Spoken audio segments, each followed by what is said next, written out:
नमस्कार।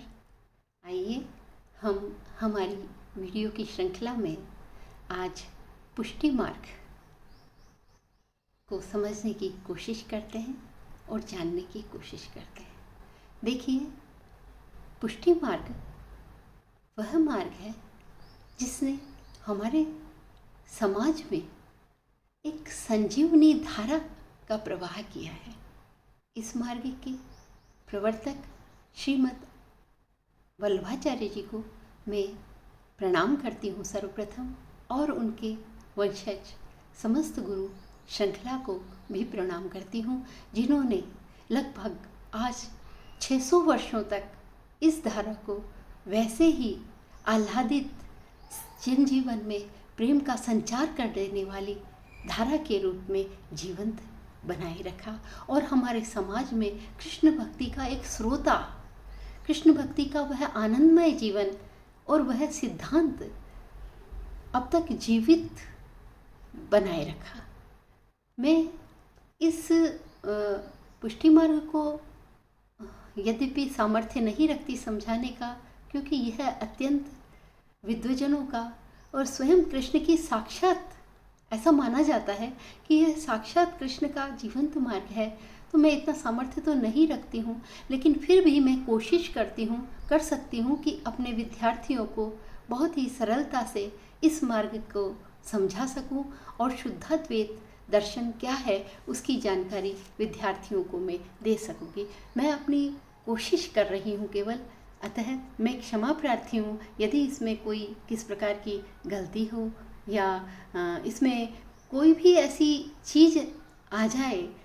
मैं प्रभु वल्लभाचार्य जी से भी क्षमा प्रार्थी हूँ। तो हम प्रारंभ करते हैं पुष्टि मार्ग को समझना और जानना कि यह है क्या। आइए देखते हैं वल्लभाचार्य जी के प्रमुख सिद्धांत। देखिए, ईसा की 15वीं शताब्दी में कृष्ण भक्ति का जो प्रचार हुआ उसमें वल्लभाचार्य जी का बहुत बड़ा हाथ था। उन्होंने दार्शनिक क्षेत्र में शुद्धाद्वैत की स्थापना की, वह भक्ति धारा चलाई जिसे पुष्टि मार्ग कहा गया। शुद्धाद्वैत तथा पुष्टि मार्ग ये जो है योग से उन्होंने श्री कृष्ण को ब्रह्म बनाकर उन्हीं की कृपा पर जीव के सतचित्त के अतिरिक्त आनंद रूप की भी कल्पना की। शुद्धाद्वैत मत वास्तव में वो जो समय था, उस समय विविध आचार्य जो है अपने अपने मतों को समाज को देना चाह रहे थे या दे रहे थे।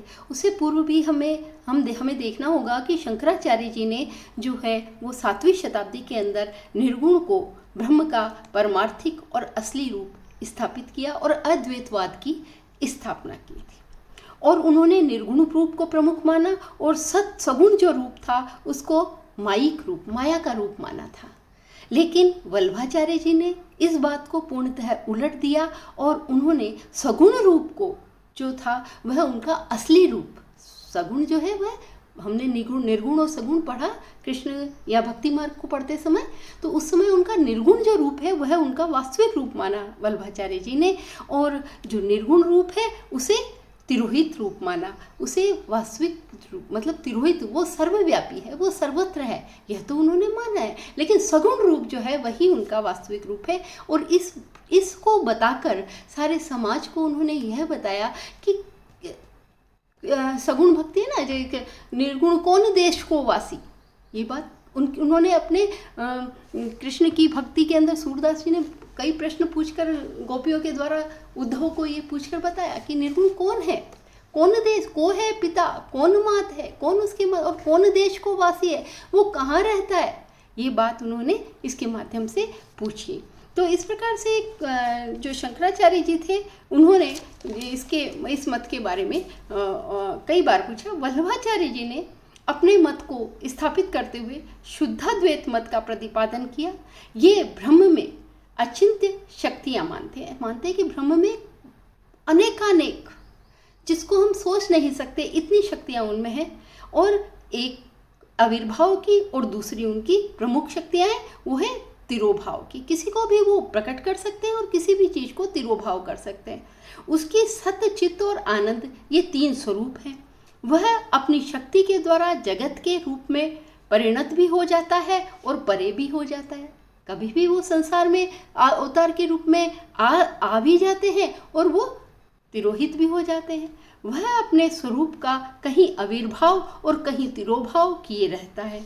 जीव के रूप में उसका सत और चित्त आविर्भूत रहता है। यानी जीव, संसार माना ना हमने कि जीव, माया और परमात्मा है ना, तो ये परब्रह्म जो है वो हमारे जो दर्शन के प्रमुख तत्व है, उसके आधार पर उन्होंने माना कि जीव के रूप में उसका सत और चित्त आविर्भूत रहता है और आनंद जो है वो स्पष्ट नहीं रहता। आनंद तत्व तभी प्राप्त होता है जब जीव परमात्मा से एकात्म होता है।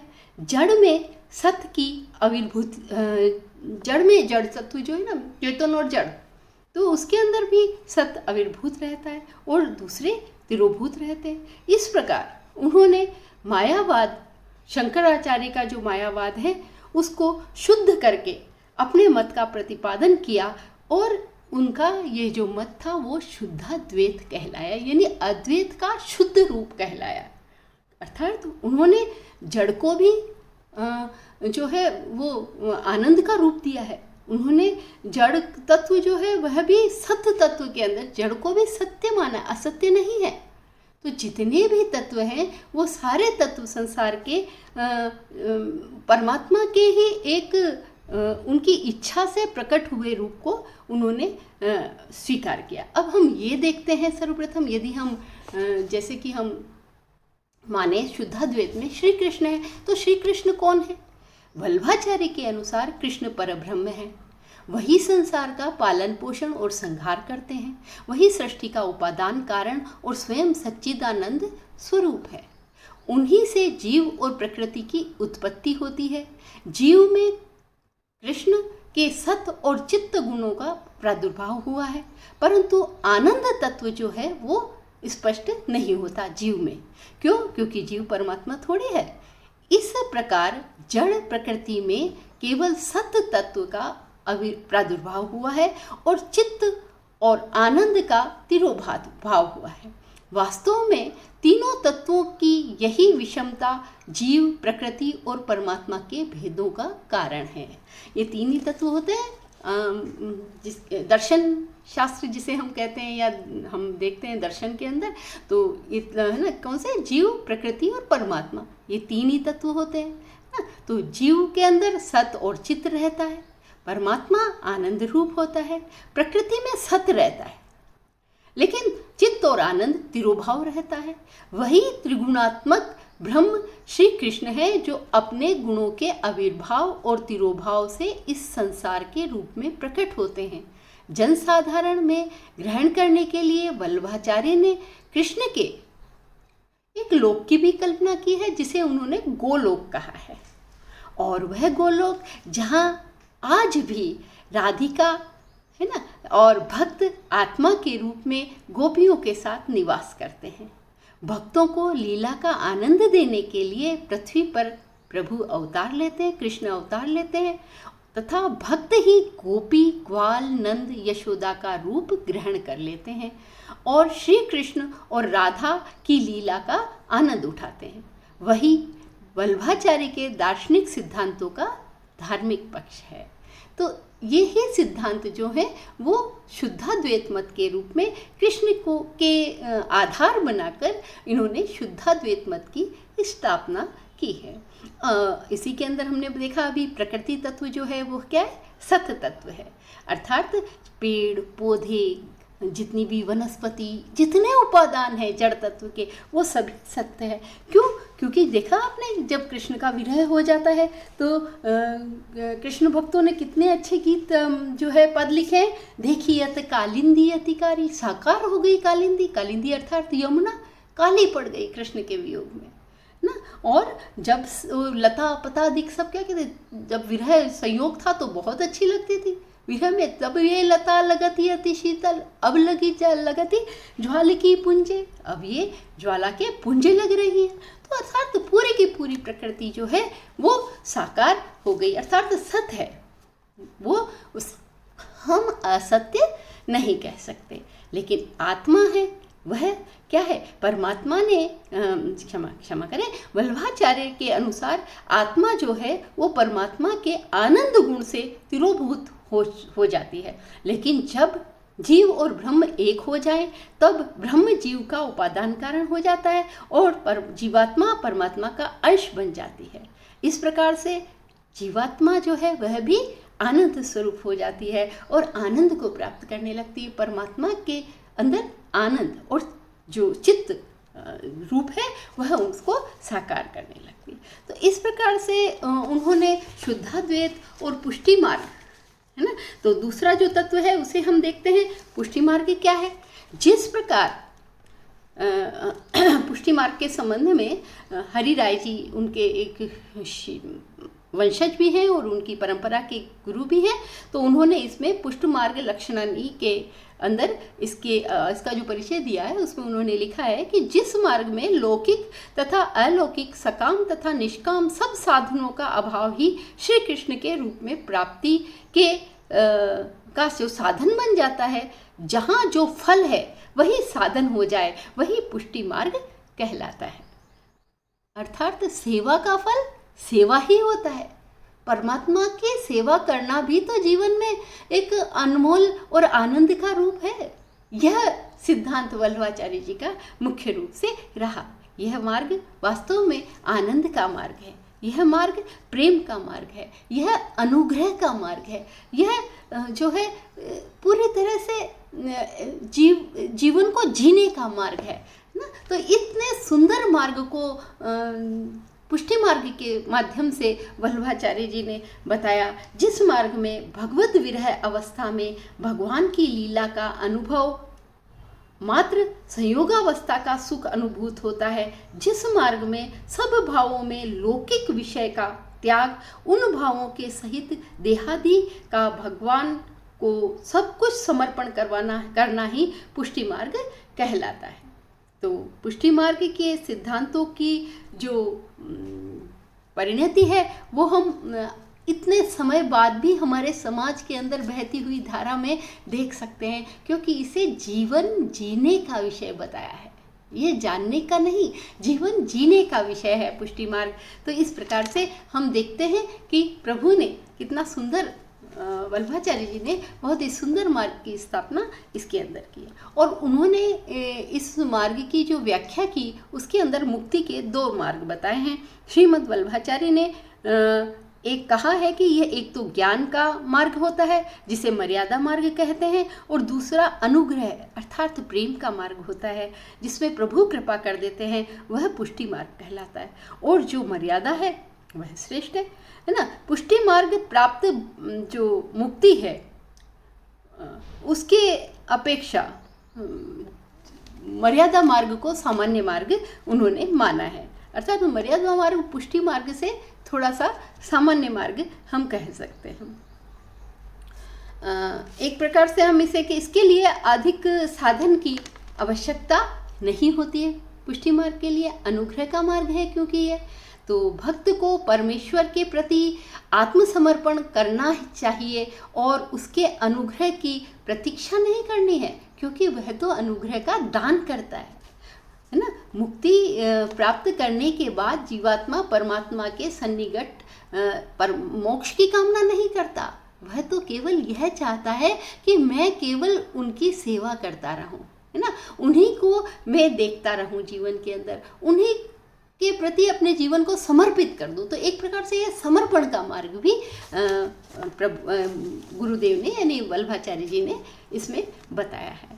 तो अब हम आगे देखें कि इन्होंने इस जो अनुग्रह का मार्ग बताया है इसके 4 प्रकार बताए कि जीव किस प्रकार के होते हैं, है ना, संसार में किस किस प्रकार से जो है जीव परमात्मा की इस अनुग्रह को प्राप्त कर सकते हैं। देखिए, पहला है प्रवाह पुष्टि, तो के अनुसार भक्त संसार में रहता हुआ भी श्री कृष्ण की भक्ति कहता है, यानी वो सांसारिक होता है पूरी तरह से। प्रवाह यानी जिस प्रकार से धारा बहती जाती है उसी तरह से वो जीवन जीता जाता है, और हाँ, कृष्ण है उनकी सामान्य सी भक्ति वो करता चला जाता है।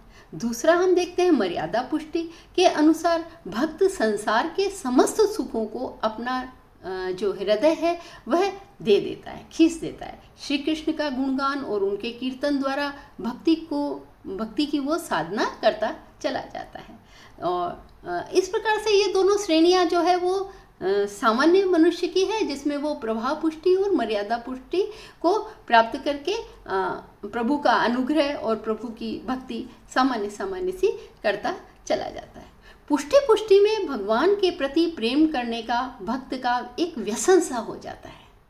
यानी वो परमात्मा में पूरी तरह से एक व्यसन, जैसे आदत हो जाती है, लोगों को आदत होती है ना कुछ खाने की, कुछ पीने की, वैसे ही उसे जीव को जो है प्रभु की भक्ति की एक व्यसन हो जाता है। वह श्री कृष्ण का अनुग्रह प्राप्त कर लेता है और उसकी साधना बनी रहती है। इस प्रकार भक्त और भगवान दोनों क्रियाशील हो जाते हैं। सबसे ऊंची श्रेणी जो है वह शुद्ध पुष्टि की मानी गई है। वल्लभाचार्य ने अपने इसके अंदर संप्रदाय के अंदर इसको श्रेष्ठ अपने जीवन का उद्देश्य माना है, जिसमें भक्त अपने भगवान पर पूर्णतः आश्रित रहता है। वह भगवान का कृपा पात्र बनकर उसका अनुग्रह प्राप्त कर लेता है। वह गुण गीत गाता और मस्त रहता है। उसे संसार की चिंता नहीं रहती, क्योंकि वो जानता है कि मेरे तो प्रभु है और मैं उनका हूँ, अब तो वो ही मेरा सब कुछ कर लेंगे। तो कृष्ण भक्तों की कथाओं में हम बहुत सारी चीज़ें देखते हैं जब प्रभु श्री स्वयं आकर अपने भक्त का उद्धार करने के लिए व्याकुल हो जाते हैं, दुखी हो जाते हैं। तो यह एक प्रकार का अनुग्रह प्राप्त हो जाता है उन्हें। वह उन्हीं के अंदर कृष्ण के प्रति इतना अनुभूत हो जाता है कि उनकी लीलाओं को से अपना तादात्म्य स्थापित कर देता है और उसका हृदय श्री कृष्ण की लीला भूमि बन जाती है। यहाँ तक कि हृदय में ही लीलाएं होने लगती है। गोप गोपी कदम्ब राधा कृष्ण उसके आराध्य ही नहीं वरन अत्यंत निकट आ जाते हैं। वह वात्सल्य, सखी, सखा भक्ति, कांता भक्ति, आत्मनिवेदन, ताम जो है वह उसी के अंदर प्राप्त करता हुआ स्वयं श्री कृष्णमय होने की क्रम में आ जाता है। तो इस प्रकार से ये चारों जो पुष्टि के रूप उन्होंने जीवों के रूप माने हैं। अगला हम देखते हैं कि जो बहुत ही खास है पुष्टि मार्ग के अंदर, है ना, क्योंकि हमने ये देखा कि आज भी हम देखते हैं कृष्ण की जो पुष्टि मार्ग के मंदिर हैं या हम कहें पुष्टि मार्ग के जो मठ हैं उनके अंदर किस प्रकार से कृष्ण की क्रियात्मक या भावात्मक लीला चलती है। तो उनकी सेवा विधि को उन्होंने दो प्रकार की माना है, जिसके अंदर एक तो क्रियात्मक है और दूसरी भावनात्मक है। यद्यपि वल्लभाचार्य जी ने क्रियात्मक सेवा जो शारीरिक और द्रव्य से होती है, जिससे सेवा की ये जो क्रियात्मकता है, देखो अगर हम कहें भावना में है तो मनुष्य तो भटक भी जाएगा। वो इतना तो ऐसा नहीं है कि वो समाधि में ही चला जाए, लेकिन क्रियात्मकता सामान्य जीव के लिए उन्होंने क्रियात्मकता अर्थात उठना, प्रभु की सेवा करना, खुद खाएं तो उन्हें खिलाना, खुद पहने तो उन्हें पहनाना। हम जो आनंद इन ऋतुओं के अनुसार, इन उत्सवों के अनुसार, इन जीवन के सुबह शाम के उनके क्रियात्मकता के अंदर, तो हम वो अपनी क्रियाओं को, मनुष्य अपनी जितनी भी क्रियाएं हैं उन सब क्रियाओं को प्रभु के अंदर समर्पित कर देता है। तो क्रियात्मकता सेवा शरीर और द्रव्य से होती है। जीव की अहंता, ममता, अहंकार और मोह जो है वो सब इससे समाप्त हो जाता है, क्योंकि हम मैं करते रहते हैं सारा दिन, लेकिन यहाँ मैं खत्म हो गया, क्योंकि हम तो प्रभु के लिए कर रहे हैं। हमने घर बनाया किस लिए? क्योंकि प्रभु की सेवा कर सके। हमें अच्छा स्वास्थ्य दे किस लिए? क्योंकि हम आपकी सेवा कर सके। हमें आसपास के अच्छे लोगों से क्यों मिला है? क्योंकि हमारा चित्त आप में लगा रहे। तो इस प्रकार से पूरी तरह उसकी अहंकार जो है वह समाप्त हो गया और प्रभु में वह लीन हो गया। इस प्रकार से सेवा करते करते सुबह उठते ही वह प्रभु में लीन होने लगता है। और इसी क्रम के अंदर उन्होंने जो क्रियात्मक सेवा है उसके अंदर उन्होंने दिन भर के 8 रूप, जिन्हें हम बाद में बताते हैं, और भावात्मक जो है वह सेवा सिद्धि की क्रियात्मक सेवा का एकादश इंद्रियों और मन के विनियोग को होने के अनंतर वह होता है। इस प्रकार पुष्टि मार्गीय सेवा में क्रियात्मक सेवा को अधिक जोर दिया गया है। यही कारण है कि वल्लभाचार्य जी ने पुष्टि मार्ग में नैसर्गिक कर्मों की प्रधानता को माना है और इन कर्मों के जो नैसर्गिक दिन भर के जो कर्म हैं उनको 8 रूपों में उन्होंने माना है, जिसके अंदर मंगला प्रभु को उठाना है, उनके मंगल गीत गाने हैं, उन्हें जो जैसे बालक को हम मंगल भोग लगाते हैं वैसे भोग लगाते हैं, उनके वस्त्र वो संयोजन करते हैं और साथ ही उनका कीर्तन भी होता है। परमानंद दास जो कवि हैं उन्होंने बहुत ही सुंदर मंगला के गीत गाए हैं, बहुत ही सुंदर। हालांकि सभी कवियों ने किया है लेकिन परमानंद दास ने बहुत सुंदर गीत इसके अंदर गाया है। फिर वो थोड़ी देर हो उनका श्रृंगार होता है, जिस प्रकार किसी बालक का श्रृंगार होता है उनका श्रृंगार किया जाता है और श्रृंगार का बहुत सुंदर रूप उन्होंने किया गया। मैं आज देखने के लिए गई और कृष्ण जो है बहुत सुंदर श्रृंगार करके खड़े हुए थे, मैं उन्हें तो देखती ही रह गई। तो गोपियाँ आ रही है और हम एक लीला क्रम के अंदर चले जाते हैं कि हमें लगता है वो प्रभु, वो जो बालक जिनकी सेवा कर रहे हैं रूप की, विग्रह की, वो हमारा साकार हो रहा है। फिर प्रभु ग्वाल में जाते हैं, वो अपने सखाओं के साथ ग्वाल बाल करने जाते हैं गायों को चराने के लिए, क्योंकि गोचारण तो प्राण था कृष्ण के जीवन का। तो वो गोचारण करने जाते हैं और उनको लेकर जाते हैं, उनका वैसी ही वेशभूषा, वैसा ही उनके साथ। फिर राजभोग, क्योंकि कृष्ण तो चले गए, अब दिन में धूप भी हो गई, अब क्या करें, तो उनको देने के लिए गोपियों को, सखियों गोपियों को भेजती है यशोदा मैया और विभिन्न प्रकार के ऋतु के अनुसार उनके भोग बनाती हैं और वो भोग उनको देती है और कहती है कहीं गिरा मत देना, कहीं इनको एक दूसरे में मिला मत देना।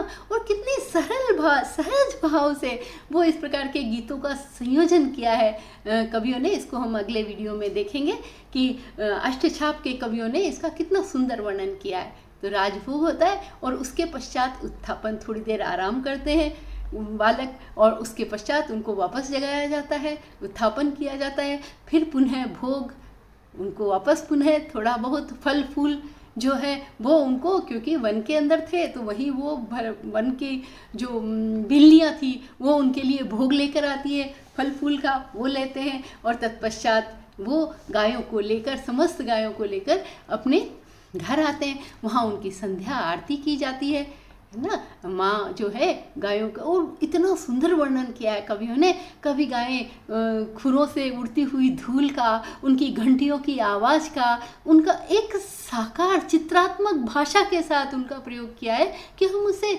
सुनते, यानी एक पल के लिए हम भूल जाते हैं कि हम इस लोक में हैं। ऐसा प्रतीत होता है कृष्ण का जो चित्र है वो बिल्कुल साकार हो गया हमारी आंखों के सामने। तो इतना सुंदर वर्णन संध्या आरती का, गोपियाँ चारों तरफ से देख रही है, कृष्ण उन्हें देख रहे हैं, वो गोपियों को इशारा कर रहे हैं, हाँ आज शाम को मिलेंगे, कैसे मिलेंगे, तो गोपियों के कीर्तन के माध्यम से। और यशोदा माँ जो है आरती उतारने के लिए चली आई है और तत्पश्चात शयन, दिन भर की पीड़ा मिटाने के लिए उनका रात्रि में शयन करवाया जाता है। तो ये एक अष्टयाम, 8 प्रकार की जो सेवा है वो, इनको हम अष्टयाम की सेवा कहा जाए। इस प्रकार से उन्होंने बहुत ही सुंदर वर्णन इसके अंदर बांधा है। साथ ही उन्होंने विभिन्न ऋतुओं के अनुसार और हमारे वर्ष भर के जितने त्योहार उत्सव आते हैं, तो एक जीवन को जीने की बहुत ही आनंदमयी स्वरूप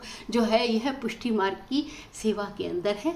मैंने कोशिश की है संक्षेप में इसे समझाने, वैसे इसे समझाना मेरा सामर्थ्य नहीं है, बहुत अनंत है इसका ज्ञान और बहुत ही गहरा है इसे समझना, लेकिन बस आनंद की अनुभूति ही पुष्टि मार्ग का मुख्य है, समर्पण का भाव इसका मुख्य